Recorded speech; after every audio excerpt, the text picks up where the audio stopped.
The Halo 1 remake has been quite a divisive game so far, but if there's one thing that Halo fans are almost unanimously excited for, it's the Chief and Sergeant Johnson prequel levels. Good golly, Miss Molly!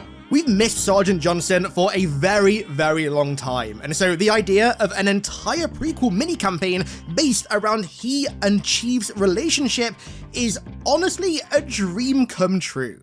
And so today, we're doing a rather overdue deep dive into this prequel mini-campaign thing. I want to talk about a litany of details, ranging from Master Chief's armor, to the Covenant species that'll be present, the new weapons, when in the Halo universe it might be set, and whether it might tie into the events of Reach, and a ton more as well.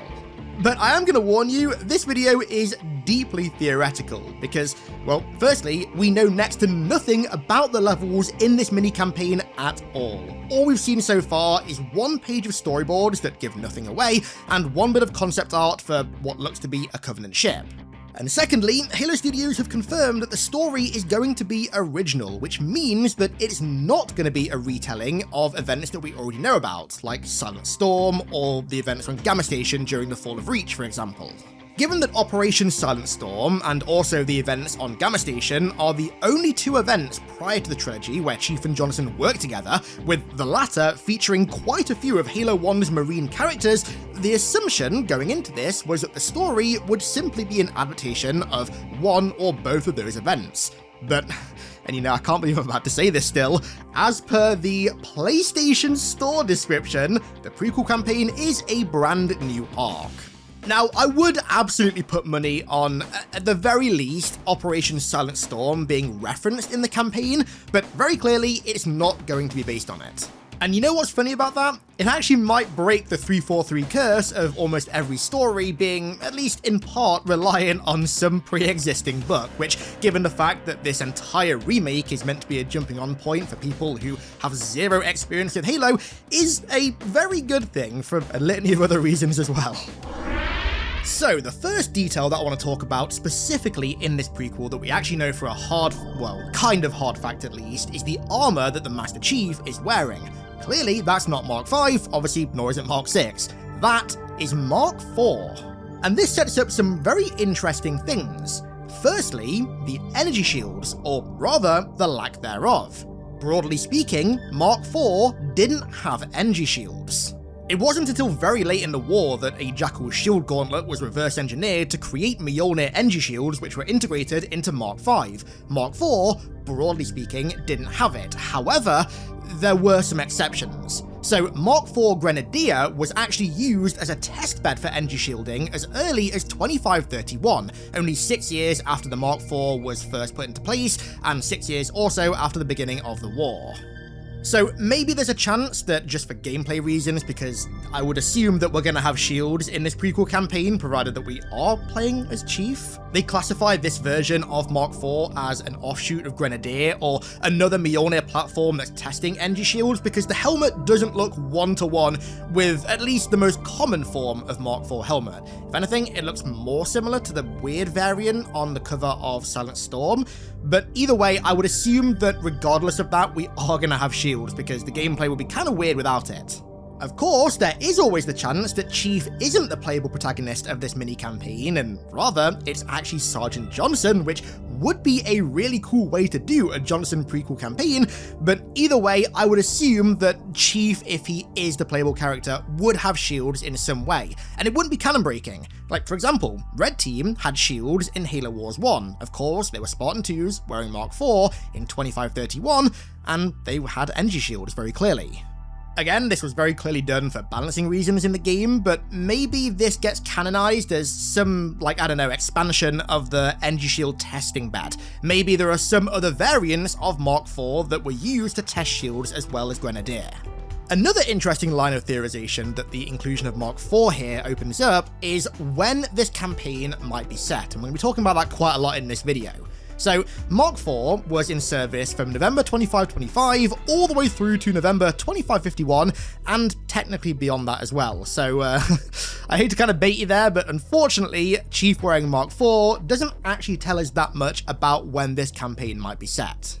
Yeah, you could maybe say that given the helmet's kind of similarity to the version that he wore during Operation Silent Storm, which went on from early to mid 25-26, that it could be set in that kind of rough time period, but that's entirely theoretical. All that said though, there are some more details that we're going to cover later on that do give us a little bit more of an insight into possibly maybe when this campaign could be set. Okay, so with Christmas on the horizon, for most of us, expenses are about to get as high as Johnson's heart rate when he saw Spark turn red. I'm sorry, it's still too soon, I know. But fear not, today's sponsor, Rocket Money, is here to help. Rocket Money is an easy-to-use app that helps you save more and manage your money better. Hands down, my favourite feature is its ability to cancel unwanted subscriptions. Once you connect your bank account, it identifies all your subscriptions and sorts them into a list, and then from there, you just select the ones you don't want anymore, and Rocket Money can help you cancel them in just a few taps. I often lose track of how much dumb stuff I'm subscribed to, stuff that I don't even use, so this feature is insanely useful to me.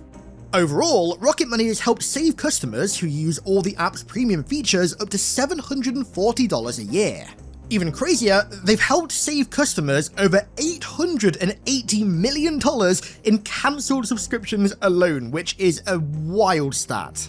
So take control of your finances today. Click the link in the description or scan the QR code on screen to start saving money and building your finances with Rocket Money for free. But you can also unlock even more features with Premium. Okay, next up I want to talk about some of the new enemies and Covenant species and other things as well that are going to be introduced in this campaign. So, in the Roundtable Vidoc, one of the devs said that this campaign is going to be introducing new mechanics, new AI behaviours, and things that haven't been done before in Halo CE. Now, yeah, this is a bit of a weird phrase, but given that the Vidoc was entirely unscripted, I assumed that this was alluding to new enemies being added in this campaign that weren't in Halo 1.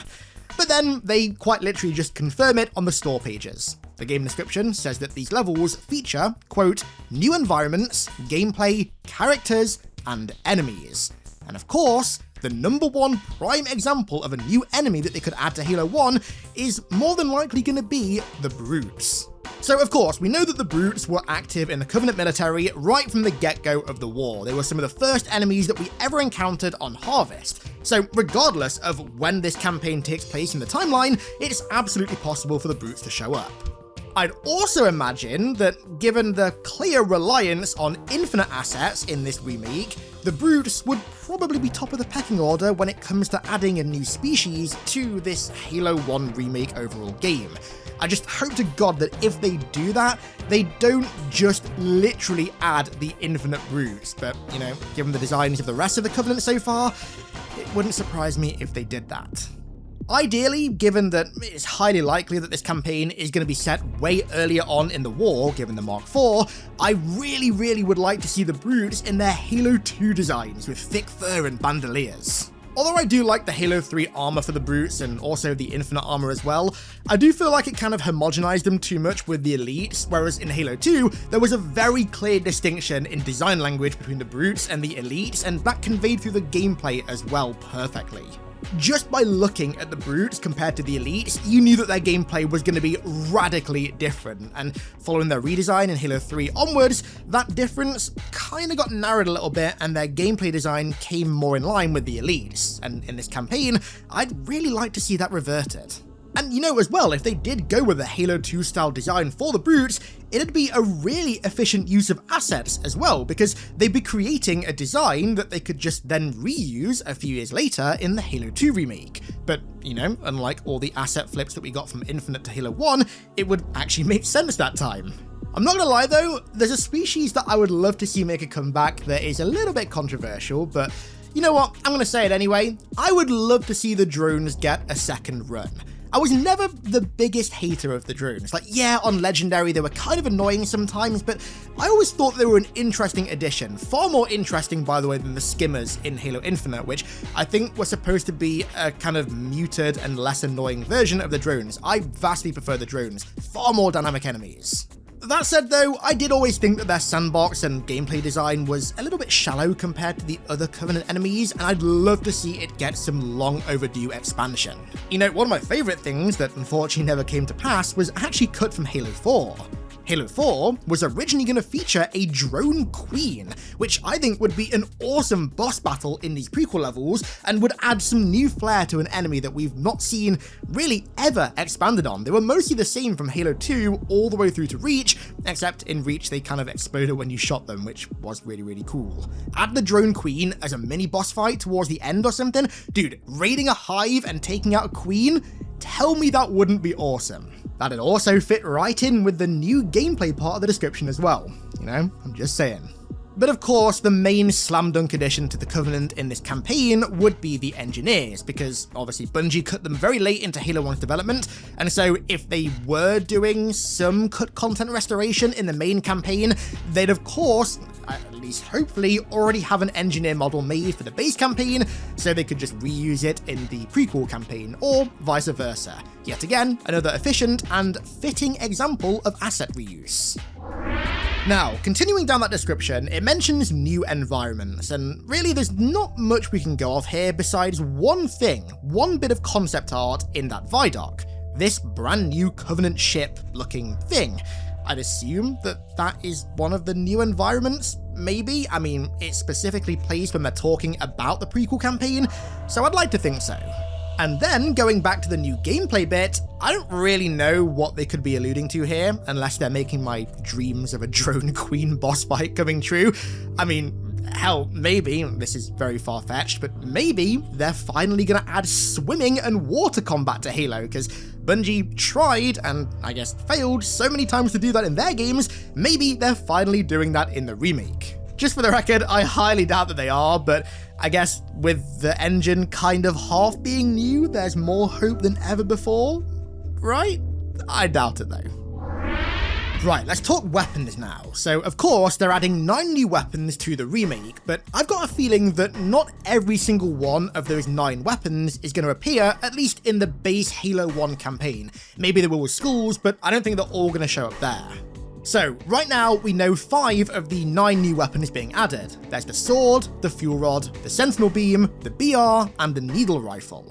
Now, I'd hazard a guess that if any of those were going to show up in the main campaign, it's going to be the sword, the fuel rod, and the sentinel beam. I think those 3 just make perfect sense, because obviously they're all already in the campaign, whereas the BR and the needler aren't.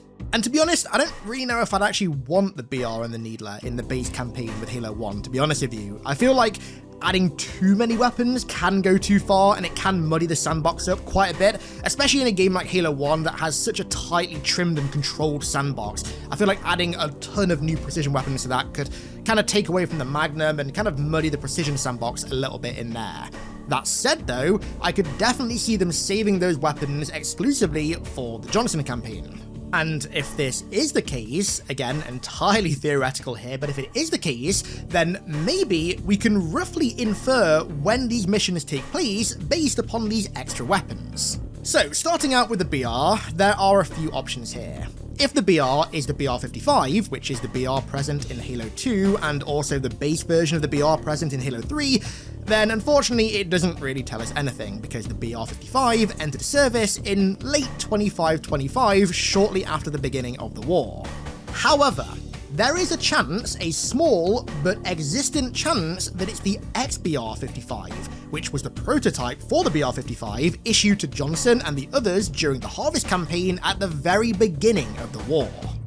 This thing's main difference was its 60-round mag over the BR55's 36 round, and apparently it also received a remodel when it became the BR55 to suppress walking, which I presume means vertical recoil, but it's never expanded on. Visually speaking though, the XBR55 was nearly identical to the BR55, so realistically they could just model a BR55, give it a bigger magazine and maybe an ever so slightly different silhouette, and just call it the XBR55 without having to create an entirely new weapon model from scratch. And if that is the case, then that would pin these levels sometime around the Harvest campaign, so right at the onset of the war in 2525. Granted, there's a pretty small window of time between the end of Contact Harvest and when the XBR55 transitioned into the BR55 for wide distribution, but that small time window, yeah, it's small, but it does exist. Also, just for those of you who might be wondering why they couldn't just tell another story set on Harvest that runs parallel to Contact Harvest, well, Chief, at least as far as we're aware, wasn't present on Harvest during the war there, so unless they go retconning things, they couldn't do that. You know, I will say, if they made the BR in this game the XBR-55, I actually think that would be a really interesting twist on the battle rifle. Of course, it wouldn't be all that different to the regular BR besides the magazine capacity, but just having a prototype version of a weapon that we're so familiar with would be a cool way to shake it up, as opposed to just having a BR that functions like every other BR that we've had so far. Then, when it comes to the needle rifle, things get a bit muddier. So, as per the current canon, the first time the needle rifle was ever encountered was actually during the Fall of Reach. That is, at least as far as we know. They could and likely will have it appear much earlier than that, because these events in this campaign are probably going to be way earlier than the Fall of Reach, so unfortunately, there isn't much information that we can glean from the inclusion of the needle rifle. So maybe we get the XBR-55 and these levels are set at the very end of 2525, or maybe I'm wrong and all these brand new weapons are going to be in the base Halo 1 remake campaign and all this theorization was for naught.